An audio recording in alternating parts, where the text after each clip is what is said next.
Tema dessa mensagem: pregador orante. Nós estamos sendo exortados a anunciar corajosamente a palavra de Deus, e eu quero falar nessa noite sobre o combustível que nos move a anunciar corajosamente e também como que esse combustível se move no momento que você se coloca para preparar a sua pregação. Essa pregação também serve para você que serve a Deus no Ministério Davi, para você que coordena a comunidade ou qualquer ministério, para você que está rezando por qualquer projeto de sua vida. Há um meio, um caminho que o Espírito Santo vai nos guiando para revelar o projeto de Deus. Efésios capítulo 6, versículo 19. Orai também por mim, suplicando que a palavra seja colocada em minha boca, de maneira que eu possa anunciar abertamente o mistério do Evangelho, do qual, em minhas algemas, sou embaixador, que eu o proclame com toda a ousadia, como é de meu dever. Vamos aplaudir a palavra do Senhor.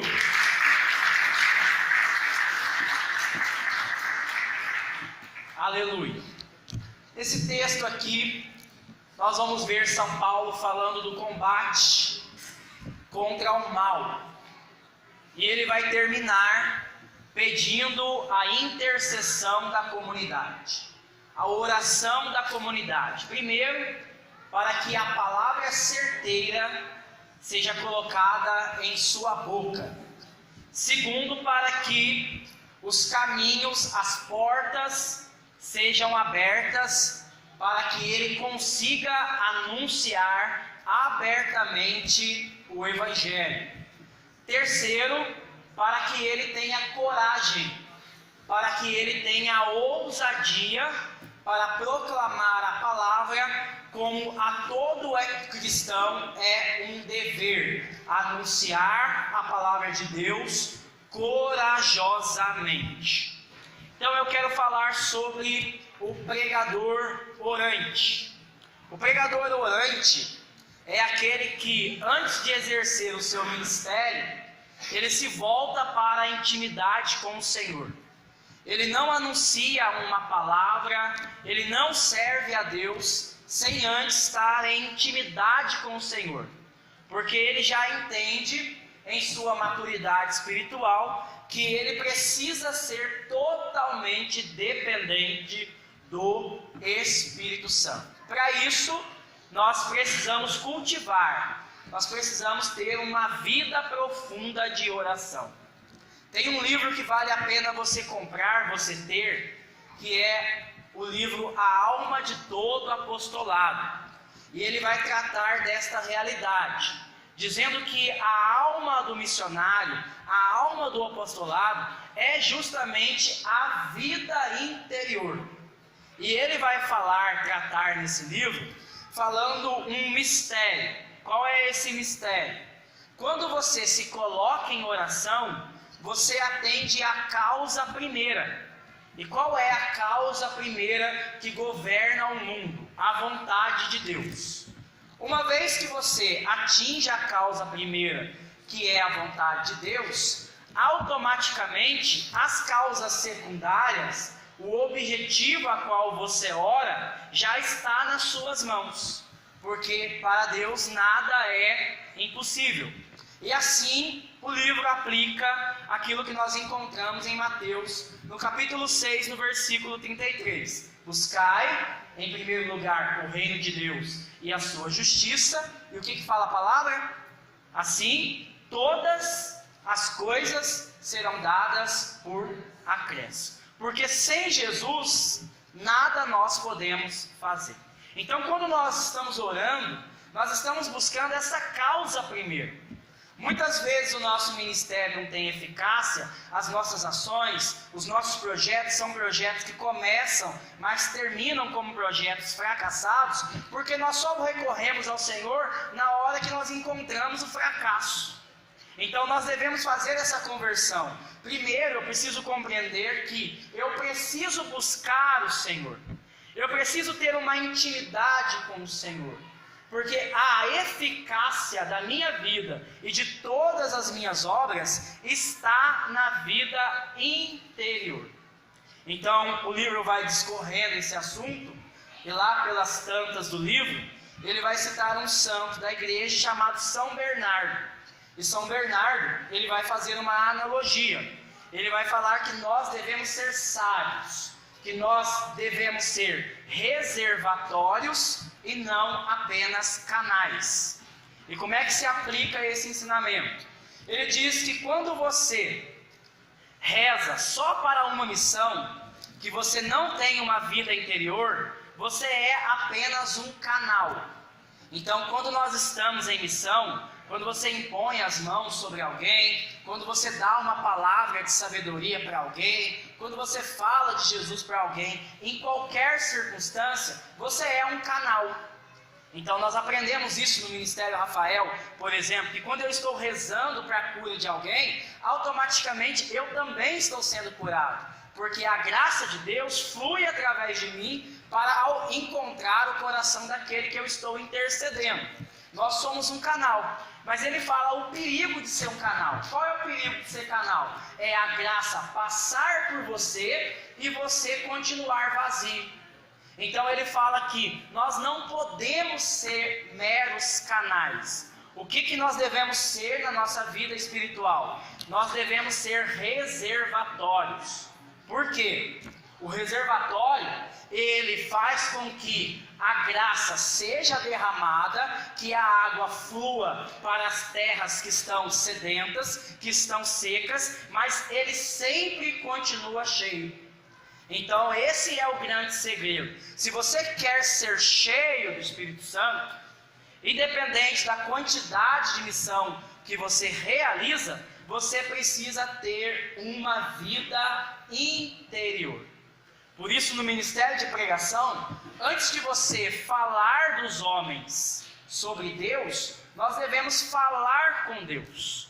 Então nós devemos ter uma intimidade com Deus. Nós devemos preservar, priorizar sobre todas as coisas a nossa vida interior. Porque é a vida interior que vai dar eficácia às nossas obras. Escolhe alguém que está do seu lado direito ou esquerdo e fala assim para ele: ô cabeção, a oração não é tudo, é só 100%.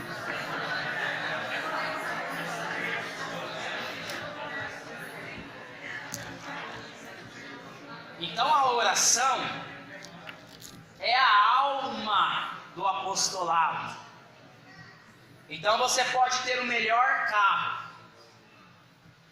Se você não colocar combustível nesse automóvel, ele vai parar. É por isso que muitas pessoas que eram firmes na comunidade, líderes de ponta, estão abandonando a comunidade. Qual é a razão? É porque estão abandonando a vida interior. O Monsenhor Mauro falava isso. Quando você encontrar um líder que saiu da comunidade, faça uma pergunta para ele: como está a sua vida de oração pessoal? E ele vai falar para você: infelizmente, eu parei de rezar. Antigamente, a renovação carismática era criticada porque nós só rezávamos, porque nós rezávamos muito. Hoje, infelizmente, nós não podemos receber essa crítica, e nós estamos tão atarefados com o mundo, com a estrutura da nossa própria comunidade, que nós estamos parando de rezar. Às vezes nós olhamos para o grupo de oração e falamos: mas por que no começo da renovação tinham tantos sinais? Acontecia tantas experiências extraordinárias de conversão, batismo com o Espírito Santo, cura. As pregações eram pregações que atingiam o coração, porque o povo rezava. Então nós precisamos entender isso. nós precisamos ser líderes espirituais. Nós precisamos cultivar, ter uma vida profunda interior. E aí, eu quero explicar para você como que na oração o Espírito Santo vai agir para dar eficácia em nossas obras. Convido você a tomar o Evangelho de Mateus. Nós vamos aí no capítulo 10.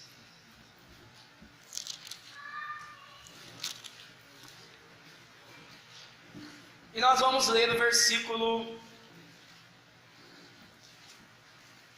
27. Mateus 10, 27. Mateus capítulo 10, versículo 27. O que eu vos digo na escuridão, dizei à luz do dia. O que escutais ao pé do ouvido, na intimidade, proclamai sobre os telhados. O que escutais ao pé do ouvido, proclamai sobre os telhados. Então, da onde que vem o ministério profético? Da onde que vem uma pregação profética? A pregação profética vem da escuta profética.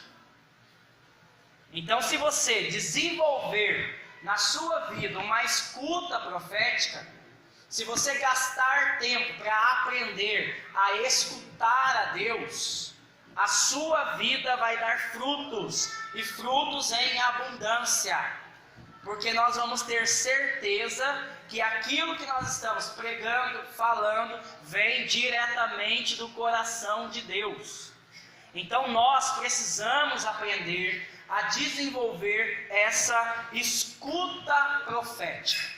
Então é nessa escuta profética que o Senhor vai dar eficácia às nossas obras. E como que o Senhor dá eficácia em nossas obras? Isso acontece através de 4 estágios. O primeiro estágio é chamado de iluminação. Então você vai recordar disso, com certeza já aconteceu na sua vida isso. De repente você tem um problema que você não consegue resolver. Aí do nada, parece que vem um estalo assim, ó. E parece que aquela escuridão desapareceu, porque vem uma clareza, uma sabedoria que não é sua, mas que vem do alto, e que você sabe que é Deus que revelou para você. Então essa experiência é a experiência de iluminação. Talvez você leia um texto, você já leu o texto, já pregou esse texto muitas vezes, e de repente você está na oração, é como se Deus colocasse uma lupa assim em cima das Sagradas Escrituras, e você fala: nossa, mas eu nunca tinha ouvido isso, eu nunca tinha percebido isso, está tão claro aqui, como que eu nunca tinha visto isso? Então o Espírito Santo ele age dessa forma, ele ilumina a sua mente. Quando você ora, é como se Deus estivesse colocando luz sobre a escuridão da sua mente. Quando nós não oramos, nós vamos discernindo as coisas pelo nosso intelecto, pelo nosso racional. Mas quando nós começamos a rezar, nos colocar em oração, o Senhor vai iluminando cada um de nós. Essa iluminação você pode chamar também de inspiração. O que é uma inspiração? É o ar que está fora que é colocado para dentro. Então o Espírito Santo de Deus vem com a sua sabedoria, com a sua unção, com a sua riqueza, e quando você ora, ele sopra dentro de nós, ele é colocado para dentro de nós, e nós começamos a adquirir um conhecimento que nós não tínhamos antes. Então o Espírito Santo, ele vai iluminando você. Tenta imaginar você andando numa escuridão, e de repente no meio dessa escuridão, alguém aperta um botão e acende uma grande luz. E aí você já não tem mais dificuldade para andar, porque lâmpada agora para os seus passos é a palavra do Senhor. É Deus quem vai iluminando o seu caminho, revelando o seu caminho, como você vai agir, como você deve agir naquela situação. Então isso é uma experiência de iluminação, é uma revelação. Então aquilo que estava oculto agora é revelado, é tirado o véu para que você possa ter um novo conhecimento que você não possuía. Então a primeira parte é que o Espírito Santo ele vai iluminar. Então uma pregação profética é uma pregação iluminada, é uma pregação inspirada, é uma pregação que vai trazer algo de novo. A palavra de Deus ela nunca se repete, ela sempre é nova.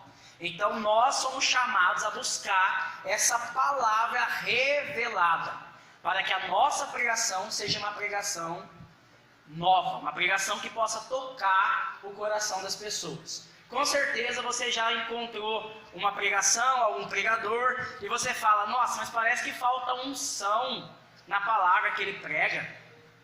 Parece que a pregação foi pesada. Às vezes nós mesmos sentindo isso, você vai, reza, e aí você vai e faz aquela pregação. Você nem falou tantas coisas maravilhosas assim, mas a glória de Deus atinge aquele lugar, as pessoas, e você fala assim, nossa, essa era a palavra de Deus mesmo para a noite. Aí você pega a mesma pregação, porque você não teve tempo para orar, para saber se era aquilo que Deus queria falar para aquele público, você pega a mesma pregação e prega em outro lugar. E aí a sua pregação é um desastre.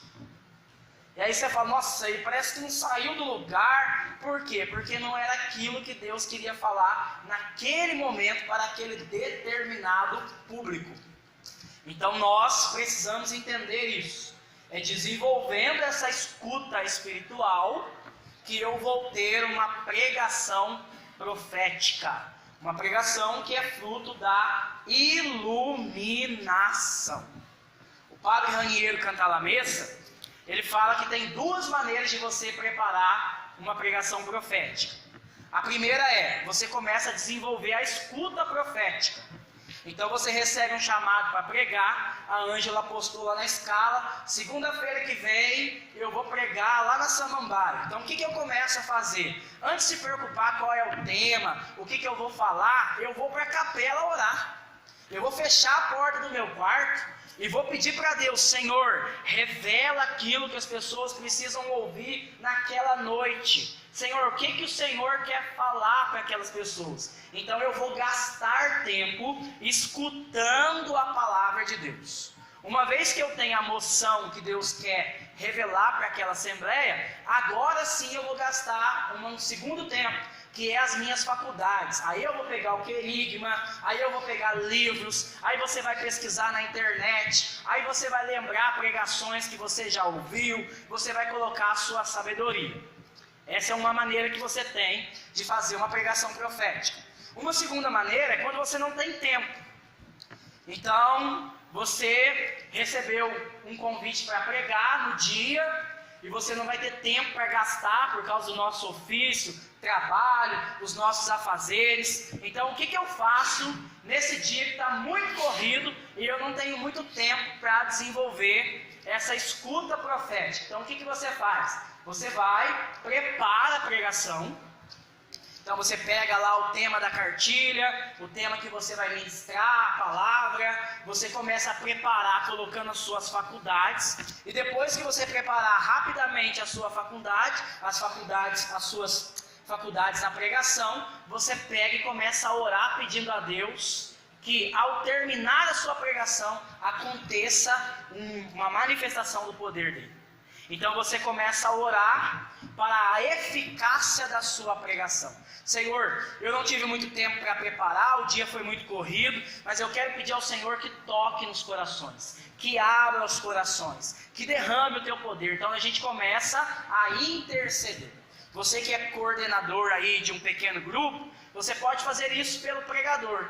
Então você vai orando por ele, Senhor, que a palavra dele seja inspirada, que a palavra seja uma palavra que toque os corações, que as pessoas estejam com o coração aberto. Então nós podemos desenvolver aqui uma pregação profética dessas duas formas. De preferência, escolha sempre a primeira. Primeiro você escuta, depois você coloca as suas faculdades. Mas se não tiver como você fazer isso, você age da segunda forma. Mas nunca faça algo para Deus sem orar. Porque nós podemos trabalhar muito como os discípulos, pescar uma noite inteira e sair frustrado porque não veio nenhum peixe para o nosso barco. Hoje o seu Zé falava uma coisa fantástica. Hoje não, nas terça-feira. Ele falava uma coisa fantástica. Quando a gente trabalha sem Jesus, a gente trabalha muito, só fica cansado e não tem fruto. Quando a gente trabalha com Jesus, que a gente coloca em oração, 5 minutos o barco está cheio de peixe. Então essa é a dinâmica mesmo. A oração, ela precede a ação. A oração é a alma de todo apostolado. O segundo movimento do Espírito, uma vez que ele nos ilumina, é que ele vai nos capacitar. Essa capacitação, ela é chamada na Bíblia de unção. O que é a unção? A unção é a potencialização da graça de Deus que já está em você. Então o Senhor vai capacitar você, vai fortalecer você, vai revestir você com autoridade e poder. Queria que você tomasse aí Lucas, no capítulo 4,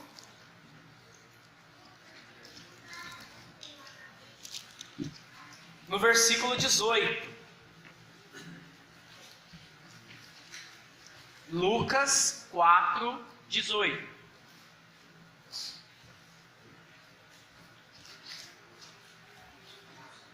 Evangelho de São Lucas, capítulo 4, versículo 18. O Espírito do Senhor está sobre mim, pois Ele me ungiu. Então, Ele vai me capacitar. Essa unção é sempre para. Olha aí o que o Senhor fala. Ungiu para. Então o Espírito Santo nos unge para servir a Deus no ministério que nós somos chamados. Quando você começa a orar, começa a ter uma vida interior, o Espírito Santo começa a ungir você, a capacitar você para realizar a vontade de Deus. Por isso o Senhor vai falar, o Espírito do Senhor está sobre mim. Uma coisa é você ter o Espírito Santo dentro de você. Todos nós temos o Espírito Santo dentro de nós, porque nós somos batizados. Toda a igreja é batizada no Espírito, mas nem toda a igreja está vivendo sobre a unção do Espírito Santo, sobre a autoridade, sobre o poder. Nós precisamos ter o Espírito Santo não só dentro de nós, mas também sobre nós. A glória de Deus tem que nos acompanhar, como a nuvem acompanhava o povo hebreu no deserto. Então nós temos que andar debaixo dessa unção. Você tem que ficar tão cheio do Espírito Santo, mas tão cheio ao ponto de derramar a glória de Deus na sua vida. A encher o lugar onde você está com essa presença da glória de Deus. E é isso que a Bíblia chama de unção. É uma capacitação para realizar a obra de Deus. E a unção de Deus, ela é extraordinária. Por que ela é extraordinária? Quanto mais fraco você se sentir diante do chamado que Deus tem para a sua vida, maior é a graça de Deus que é derramada no seu coração, quando você fala, Senhor, eu não sou capaz, mas eu vou porque eu confio em Ti.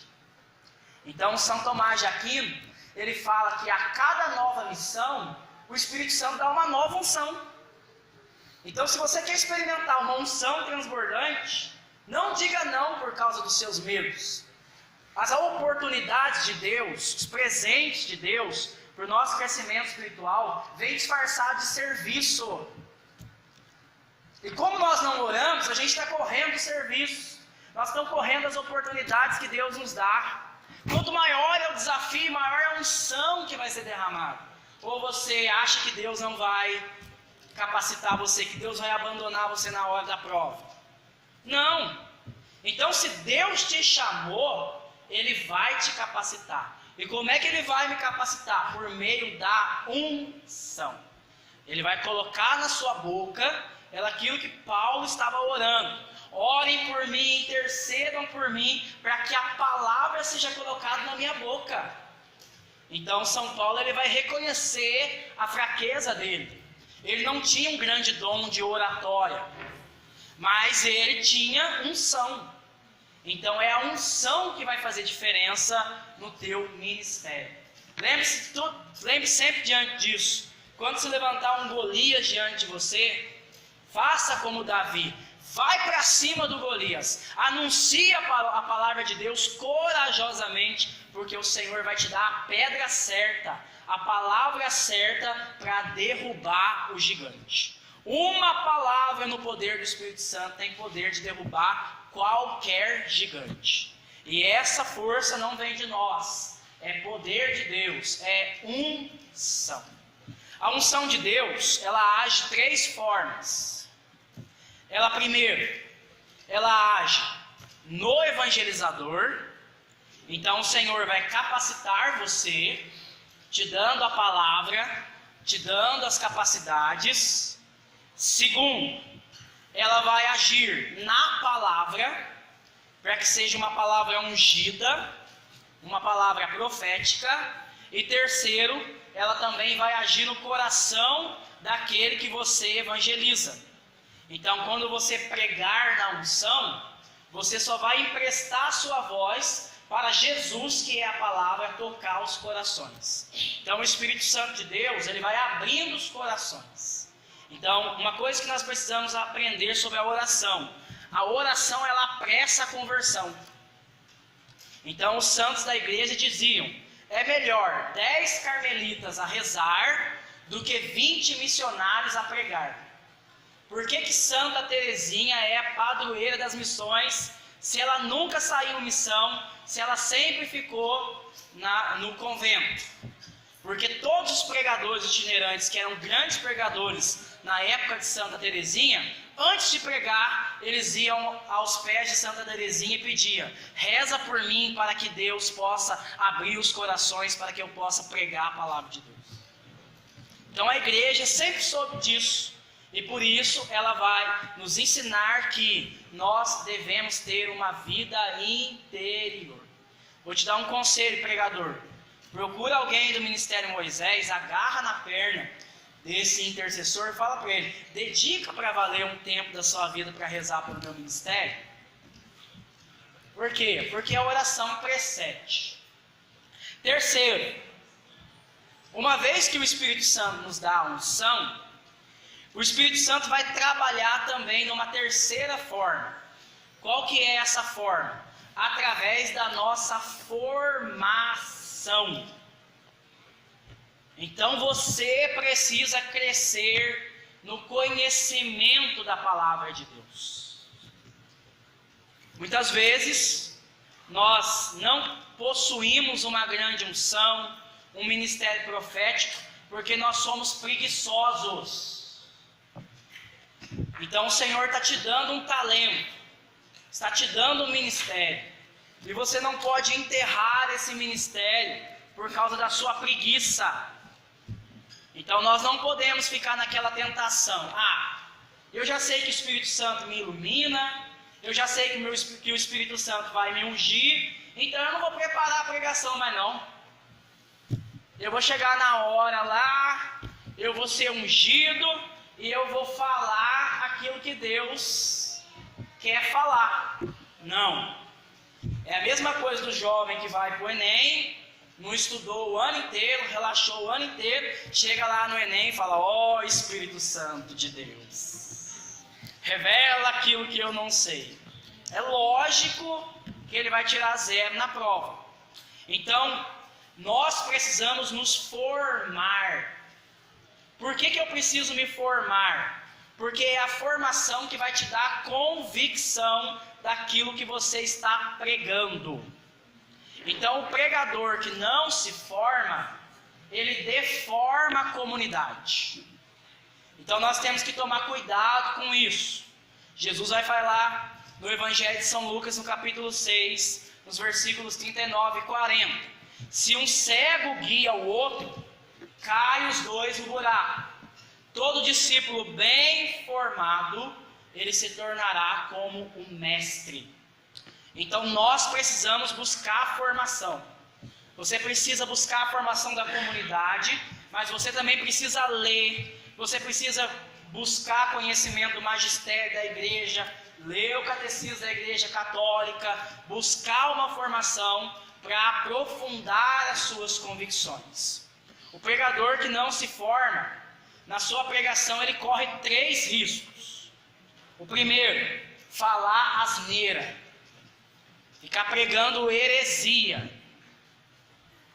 Segundo, o pregador que não se forma, ele sempre vai ficar patinando na pregação. Então, o que é ficar patinando na pregação? É sempre aquela mesma pregação. Então, vocês não conhecem algumas pessoas que todas as vezes que vai pregar, no meio da pregação prega a mesma coisa? Nunca traz algo novo. Por quê? Porque não busca formação. Então, o pregador que não se forma, ele fica patinando, ele fica repetindo palavras, ele fica inseguro.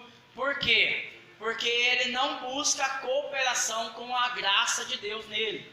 Então nós precisamos buscar a formação. E terceiro, o pregador que não se forma, ele corre o risco de não pregar fielmente a palavra que o Senhor colocou no coração dele. Então o Senhor, muitas vezes ele vai colocar uma migalha só no seu coração. Às vezes Deus vem no momento da oração e coloca o banquete inteiro, igual você está vendo ali. Aquele banquete maravilhoso. Mas tem vezes que você ora e Deus não fala nada. Ou é só comigo que acontece isso? Às vezes Deus não fala nada, aí lá na hora que você está desistindo, vem uma palavra só que o Senhor te dá para essa pregação. E aí o que você precisa fazer? Você precisa pegar essa palavra e pesquisar, e estudar, e gastar tempo, e investir para você levar o melhor para a comunidade. Então eu que estou aqui nessa quarta-feira pregando, eu tenho uma grande responsabilidade. Eu sei que todos vocês aí tiveram um dia difícil, cansado, e eu não vou querer de forma alguma que você volte para sua casa sem sair daqui no meio da nossa formação edificado no Senhor. Então quando você vai exercer o seu ministério, você precisa ter noção dessa responsabilidade. Então eu preciso buscar a formação. E quarto, para encerrar, o Espírito Santo também vai agir através da abertura aos carismas. Então o Espírito Santo, ele vai agir também de uma forma carismática. Como que isso acontece? Você está pregando, ou você está rezando, de repente, no meio da pregação, o Senhor começa a revelar uma coisa para você que você não tinha entendimento. Então eu vou te dar um exemplo aqui para você entender. Eu estava numa escola pregando, era a primeira sala que eu ia encontrar nessa escola, e nessa escola nós enfrentamos um grande combate, porque uma professora espírita, ela não queria deixar a gente pregar. E aí, diante de tantas pessoas pedindo, os alunos pedindo, alguns professores pedindo, o diretor da escola, por causa das oposições, falou: então você vai pregar em uma sala. Eu falei: beleza, eu vou lá pregar em uma sala. Comecei a pregar, pregação de primeiro anúncio, querigma, cheguei lá pregando o amor de Deus, falando sobre o amor de Deus, e pregando sobre o amor de Deus, e no meio da minha pregação, vem o Espírito Santo e fala para mim: fala do senhorio. E aí eu comecei a ficar em crise. Eu falei: isso não pode vir de Deus, não, está vindo da minha cabeça, porque primeiro eu tenho que pregar o amor de Deus, pecado, salvação, fé e conversão, batismo do Espírito Santo, comunidade, para depois eu falar do senhorio aqui na escola. E o Espírito Santo foi batendo: fala do senhorio, fala do senhorio, fala do senhorio. Aí eu abandonei o meu esquema, tudo aquilo que eu tinha preparado, rezado, pensado, e eu falei, eu vou pregar o senhorio então de Jesus, porque o Espírito Santo está me dando uma revelação aqui. Então eu abandonei o esquema e comecei a pregar o senhorio de Jesus. Na minha oração, eu comecei a falar para os jovens, eu desafio você a entregar a sua vida e proclamar que Jesus Cristo é o Senhor da sua vida. O primeiro anúncio, primeira vez que aqueles jovens estavam ouvindo a palavra. Na hora que eu falei assim, a pregar, a falar que Jesus Cristo é o Senhor da sua vida, ativou o modo glória. A dona glória de Deus entrou naquela sala de aula, e na hora que eu falei isso, começou no meio da sala de aula a ter grito de libertação, aluno repousando, a professora começou a chorar, a outra professora que era espírita entrou para ver o que era aquela gritaria, ela caiu de testa no meio da sala de aula, pá!